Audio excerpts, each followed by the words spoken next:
Yeah. And also Okay. like we're just at Mercury retrograde. So hi everyone. So I was like, we're just at Mercury retrograde. Hello.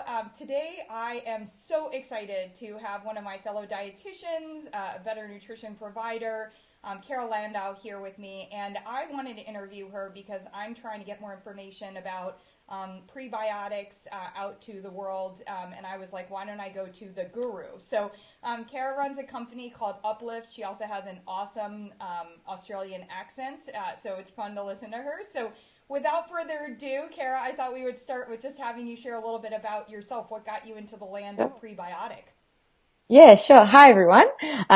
So I have been focused on prebiotics for the last 7 years now. So probably a bit before its time, when probiotics were only started to be spoken about. I got into it because I wrote a book, back then trying to work out what food could influence your mood, and everything was leading me to gut health, but in particular to prebiotics Mm. as this special fuel to feed all the probiotics in our gut. So I have been passionately promoting this message ever since. Oh, that's amazing. So, not a lot of people know. I get when I ask the question, "What is a prebiotic?" to others, I get some really interesting answers. So, in this era of some people not being familiar with the term probiotic, let's just start with a language discussion.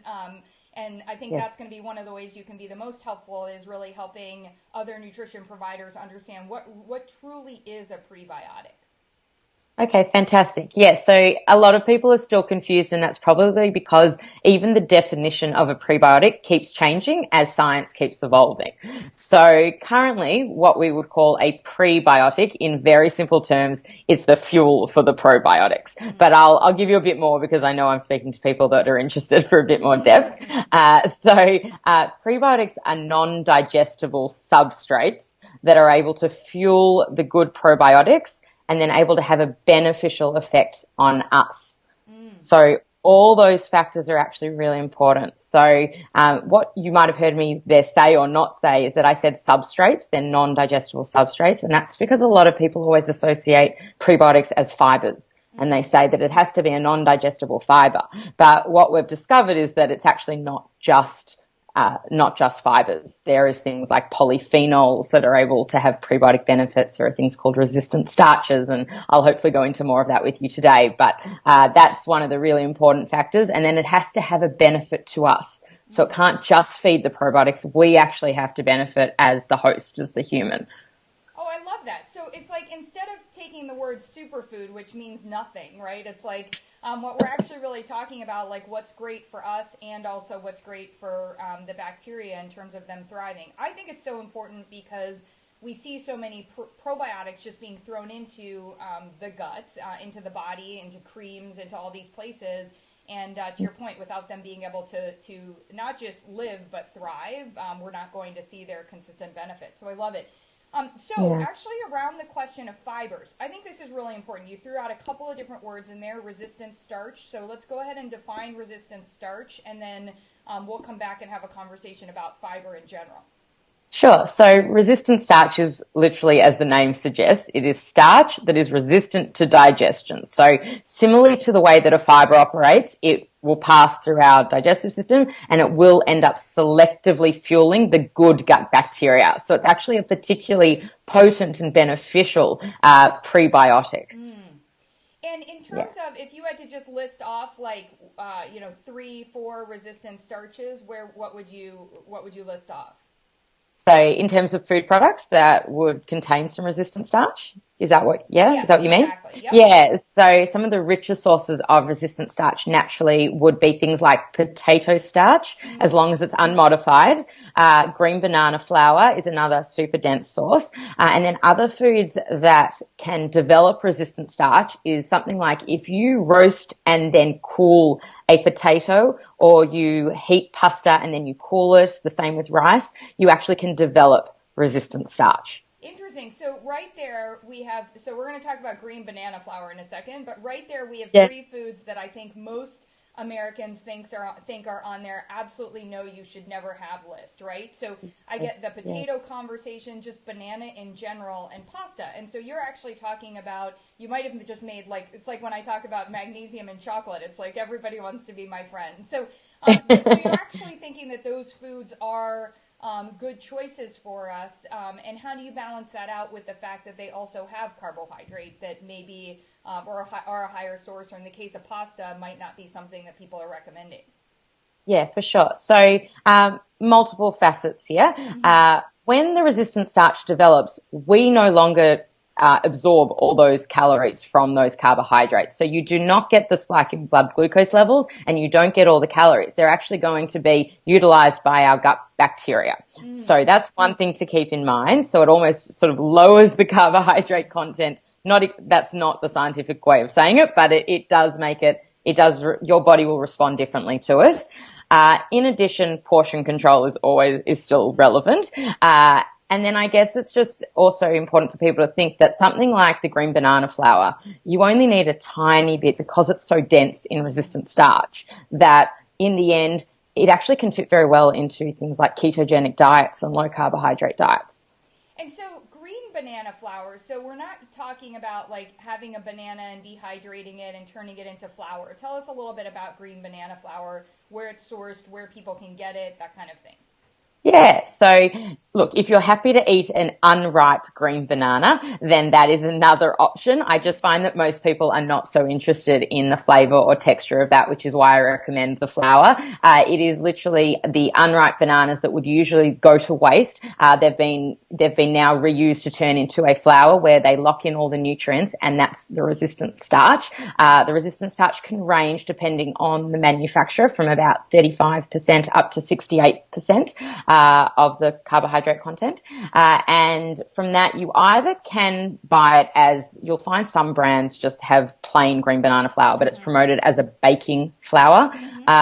That's usually the lower percentage resistant starch. So, and also when you bake with it, you actually lose the resistant starch. So that's important. I feel like all of a sudden, if you're, and even if you were trying to make flour and you decided to bake it, that's why I said dehydrating. So yeah, that seems nonsensical. Yeah. Okay, great. Good point. So that's part of the marketing and the misinformation that is out there.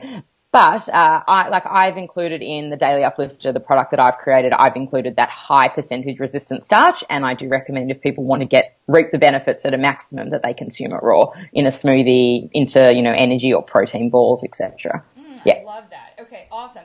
Okay, and we are going to get into Uplift Foods, because I'm so excited for people to try the Daily Uplift, which is now available in the U.S. So that's like totally awesome. I got a sneak peek of it, a sneak taste of it, and it was using it in smoothies. And I actually really noticed some key differences. So whether it's skin health or digestive health, I think, this is really helpful. I want to talk for a second. So we had talked a little bit about fibers. There's a miscommunication, which you addressed, that people think of prebiotics as only fibers. But one of the questions people are asking me, and again, remember, in this particular audience, we have a lot of healthcare providers, is often the question about do you count when you're looking at how much fiber you need to get in the day? In the U.S., we have our insoluble, our soluble fiber. It's like, hey, let's try to get 25, 30 grams. Some people are including prebiotics in that part, but what you're saying is that actually your prebiotics could be, your intake could be across your whole, all of the foods that you take in. And so how do you help guide someone to get an appreciable amount of prebiotics in their day? Okay, yeah. So depending on the type of prebiotic will depend on how much you actually need to get a beneficial dose. So there are some prebiotics where we literally have been shown to only need 1 to 2 grams, and that will have that bifidogenic positive effect in our gut. And that is something like, it's called a xylo-oligosaccharide. I apologize for the mouthful. It's written on a label as XOS, X-O-S. But then you have other types of prebiotic fibers, such as, again, it's going to be a mouthful, but an isomalto-oligosaccharide, which is the IMO that you find in a lot of those high protein bars that say they've got 13 to 17 grams of fiber in them. And those sorts of prebiotics, we actually need probably up at 30 grams a day to get the beneficial prebiotic effect. So I think that as a health professional, when you're trying to recommend people how much to get, I don't think it's a bad thing to incorporate it as part of that fiber, that fiber quotient that we're going for. Put it into the soluble fiber section because the insoluble fibers are not prebiotics. But then, as I've just said, there will be some that you might get your prebiotic amount from that 1 to 2 grams, and then you still do need to get the other amount from other foods. From your other place on that part. So you also threw in, I learn as we go along, which is awesome. So you threw in a term, you said bifidogenic, right? And so one of the things that's like music to my ears, because bifidobacteria changed my entire outlook on life, my belly, my entire experience. It's why I do what I do today. And so one of the questions that people will ask is, are there prebiotics that feed certain probiotics? If you don't know what we're talking about here, we're talking about the fact that in the world of probiotics, there are different strains, and strain specificity is really important. So you might have Lactobacillus acidophilus, or in a yogurt, you might see that there's Streptococcus. And now in yogurts, thankfully, and also in supplements, you'll see bifidobacteria. And bifidobacteria is very important for really grounding and helping the population of our good bacteria. So I'm wondering if prebiotics have a bifidobacteria, do you see what I'm saying? Are there some prebiotics? I understand the question. Okay, got it. Yes. Yeah. So that science is definitely still evolving. So at this point, I would actually prefer to tell people, try to get some prebiotics in. What I think is worth noting based on what you're asking is that there are some prebiotics that fuel both the good and the bad bacteria. And then they also, which is why some people get a little bit sensitive to them, because if you've got an overgrowth of the bad bacteria and you haven't yet gotten rid of that, and then you feed them, then you will strengthen the good bacteria, but you'll also sort of strengthen a little bit the bad bacteria. As opposed to some of the prebiotics, which, as I've sort of slid into the conversation, selectively fuel the good, they're the ones that will end up, I guess, having a stronger bifidogenic effect with less of the negative side effects. So that's super important. So that's a great lead in to who do you think needs to be, if you're a practitioner or if you're an individual watching this, who do you think needs to be concerned about prebiotic intake? You mentioned people that may not tolerate it well if they have some bad bacteria that hasn't been dealt with in terms of balance. Is that your small intestinal bacterial overgrowth kind of Correct. person? Okay. Correct. Yeah. And I think that those people would often come and search for a practitioner to support them. And then there would be a blend of having to incorporate a probiotic supplement together with bringing in the prebiotics. But then you do have people that obviously, like with irritable bowel syndrome, that can be very nervous about consuming some of these prebiotics, which would fit into that FODMAP category. I think this is a really important subject, and I would love to be able to address it because I studied at the university that created the low FODMAP diet, so I feel very familiar with this, and I worked in private practice for years in this space. And what we find is that the low FODMAP diet is definitely not meant to be long term. So, and the studies are showing us that when people remove the FODMAPs and don't replace with some prebiotics, then the probiotics in their gut start to diminish, and it ends up being a worse situation. So what I would always suggest is that you, do the initial low FODMAP diet, work out what the trigger foods are, but then slowly start to reintroduce some of these prebiotics. And also be aware that not every single prebiotic is high FODMAP. I think that's so smart. And what we're also hearing is, guys, your prebiotics are not going to have anything to feed if you're not getting the good bacteria in. And so it's really this, if you're taking probiotics or focusing on bringing those in, you need to get in the prebiotics. But if you're focusing on prebiotics, we need to work on that part.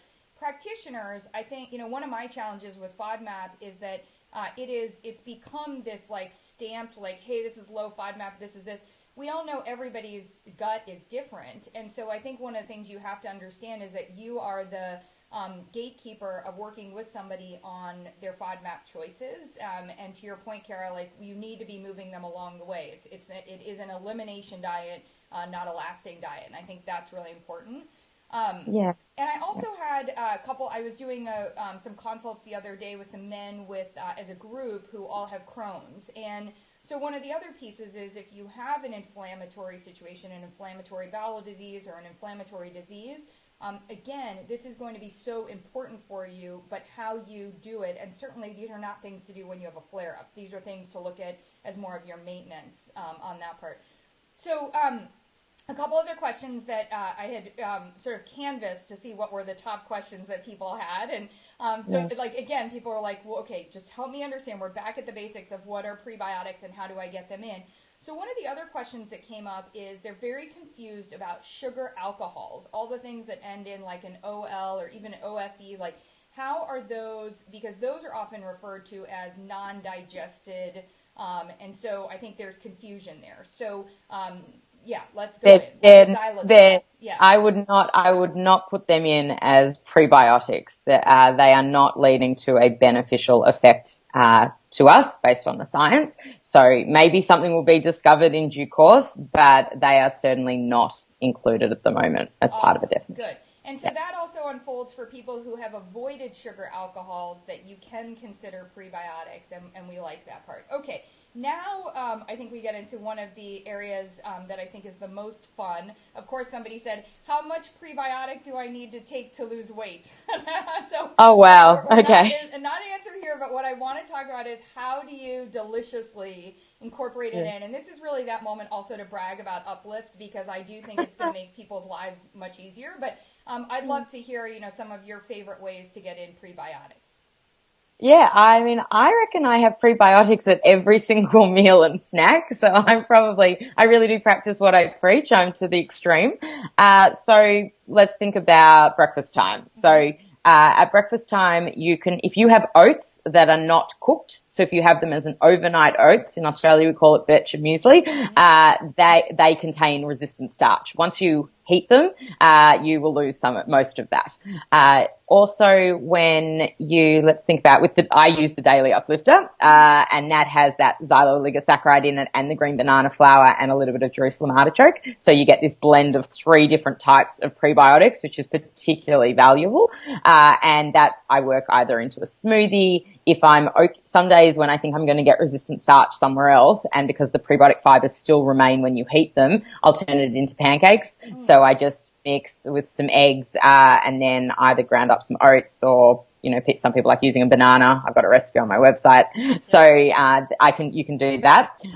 In terms of vegetables, I think that's worth, making note. If you grill some asparagus, people who like asparagus, onion, it's better to have it raw, but I mix that through salads. That's a prebiotic. Some of the more denser types, which are not so readily consumed, but that you definitely can cook them to make them taste good, is something like Jerusalem artichoke. I find them in America inside salads, which is great, and at restaurants. So if you enjoy that, and then that green banana flour that I mentioned can be weaved into so many things. So, like I said, turn into bliss balls, energy balls, things like that.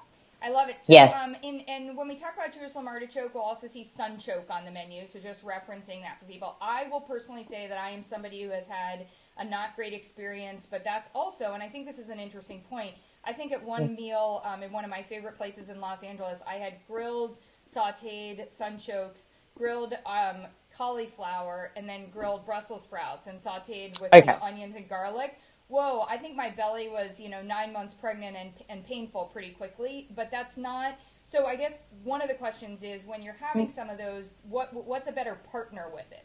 You mentioned eggs or, Yeah, so when you have cruciferous vegetables like the cauliflower and the Brussels sprouts as well, they themselves can lead to excessive gas. So I wouldn't put it all down to the Jerusalem artichoke. And I think that's really important for people to remember because oftentimes they would end up blaming the prebiotic fiber in a product or in a food. But I'm thinking, think about everything else that you just had at that meal that might have also caused a bit of gastric distress. So, people that are more sensitive to milk, if they had something as part of a cereal or in a smoothie and it was already with milk and then they had this salad that you're mentioning with all those vegetables, well, even for people that don't have irritable bowel syndrome, you could end up having excessive gas and feel like you're bloated or pregnant by the end of the day. So,